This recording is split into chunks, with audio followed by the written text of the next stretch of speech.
Welcome back everybody to another Moto Bob Vlogs, and today you join me at Superbike Factory in Donington for a little bit of a ride on the XDiavel S from Ducati. I'm really looking forward to trying this out because basically I've never tried a Diavel or XDiavel before, and in a couple of weeks time I'm going out on the launch of the V4, the new one for 2023, out in Dubai, and I thought I've got to have some substance to that review. It's going to be an amazing trip and I want to make the most of it.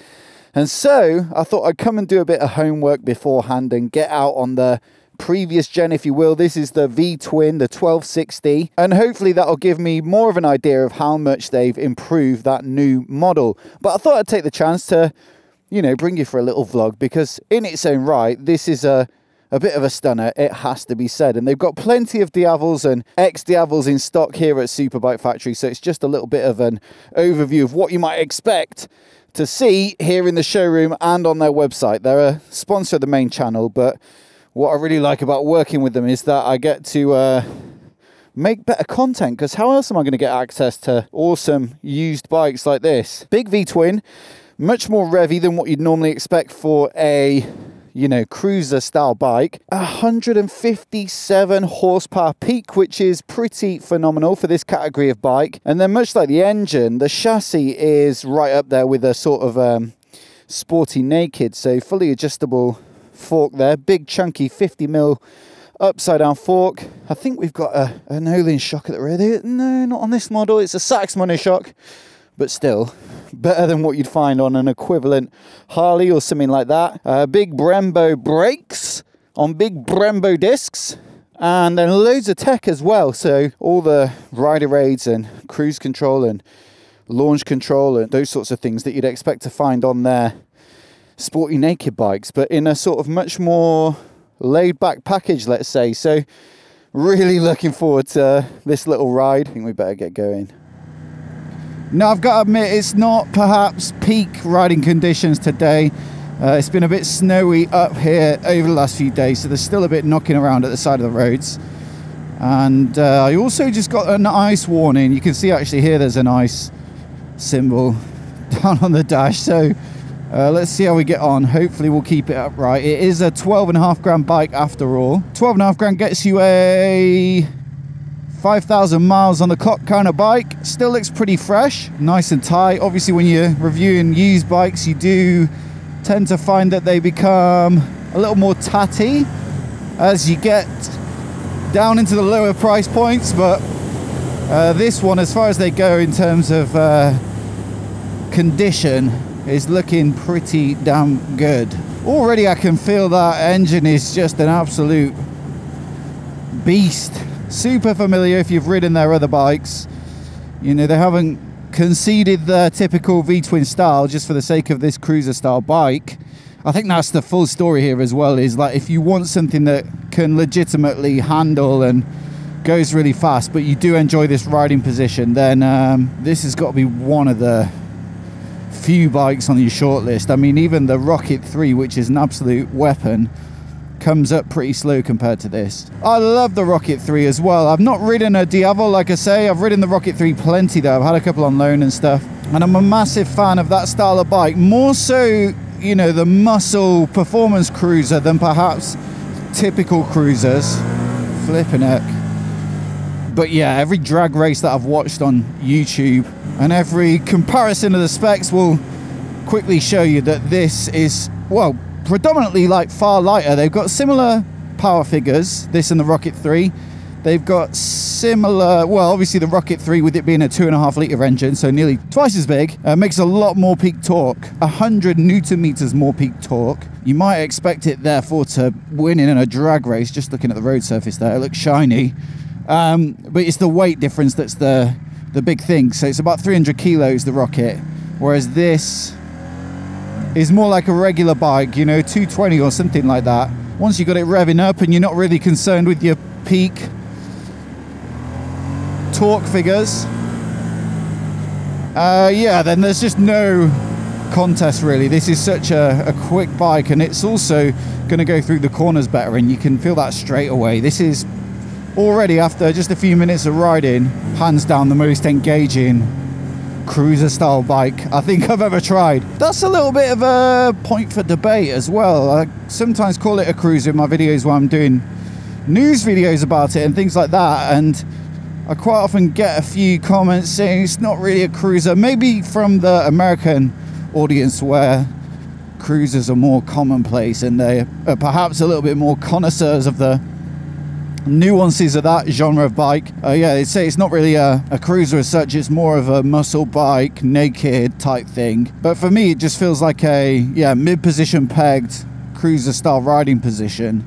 It's got the length as well, so that's why I normally refer to it as such. I think it's the standard Diavel where you've got more like mid-position pegs, so this leans into that stretched out riding position a little bit more, and I think they built the XDiavel, correct me if I'm wrong in the comments, but specifically to kind of target that market, a bit more America friendly. But in making it a bit more, you know, stretched out and lazy, I don't think they've sapped out much of the fun. It still feels really performance orientated. Got heated grips? I don't think so.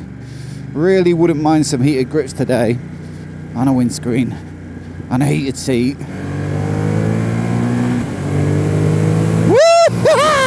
I mean, it's one of those days where if you get a bit of a dry stretch, you're happy to open it up, but on these corners I'm being a bit timid still. All the same, you can feel that the brakes are excellent, no problem slowing this thing down, and the ride is like, I mean, it is firm and it's definitely sporty, but you've got a fairly padded seat, so it feels pretty comfortable, to be honest.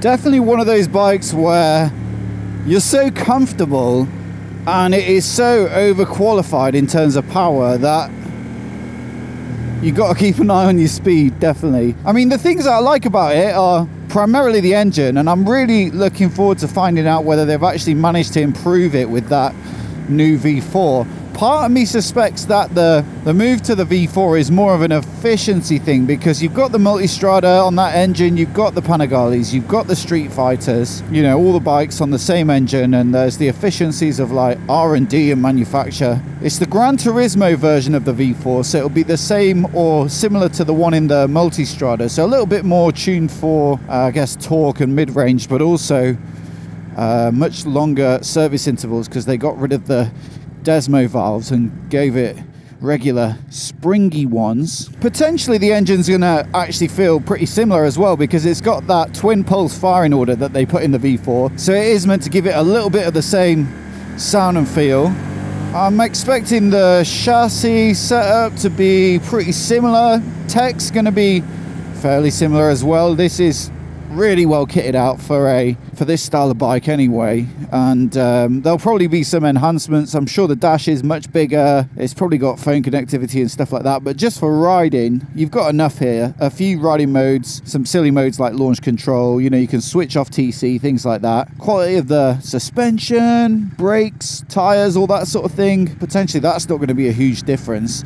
The only thing I do have my eye on is the weight. So they ditched the trellis frame, which I think looks lovely on this bike, and they've gone with the sort of front frame aluminium design that they use on all those other V4 bikes, or at least the Street Fighter and the Panigale, and it's cut a massive amount of weight. I think it's, I can't remember from the video I made, but 10, 15, 20 kilos, something like that. So it might feel a little bit more lively, and that's going to also help with acceleration and change the direction.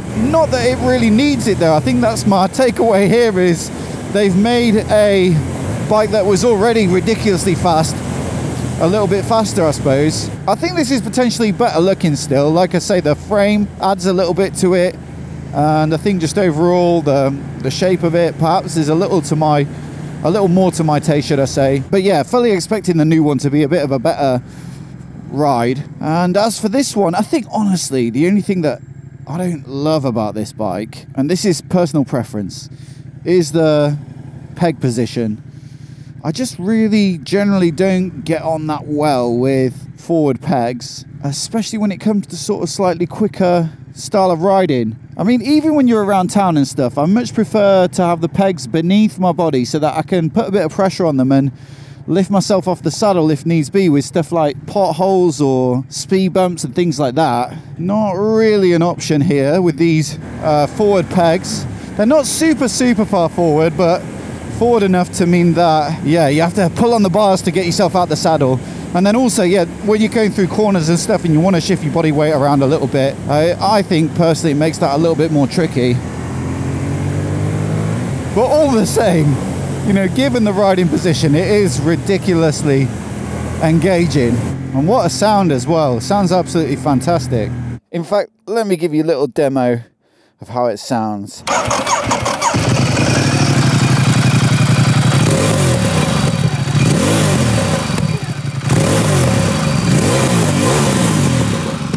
I think I can safely say this bike lived up to expectations. I wouldn't have minded getting a little bit more riding on it today, but it is January, it's freezing cold. But even from a short spin, I mean, it's definitely punchy and up there with, I wouldn't say maybe quite as good as the Rocket 3 in terms of substance and feeling like a really massive muscle bike, and maybe the engine is a little bit more unusual to get a 2.5 litre inline triple, but for handling and sprightliness, and you know, it's still a beautiful engine as well. Yeah, for what it does, it's phenomenal, and I cannot wait to ride the V4 now. Anyway, thank you so much as always for watching. I hope you enjoyed this quick video. Let me know what you think of it down in the comments below. I'd love to know what your, you know, assumptions about the V4 are as well, whether you think it'll be as good, and I'll try and answer some of those questions or ideas when I do get to review it. And if you're new here and you found this channel maybe alongside the main channel, then, you know, do subscribe, because there's a lot more just off the top of my head kind of thoughts and more riding footage here. So if you like that sort of stuff, hit subscribe, and I'll see you in the next one.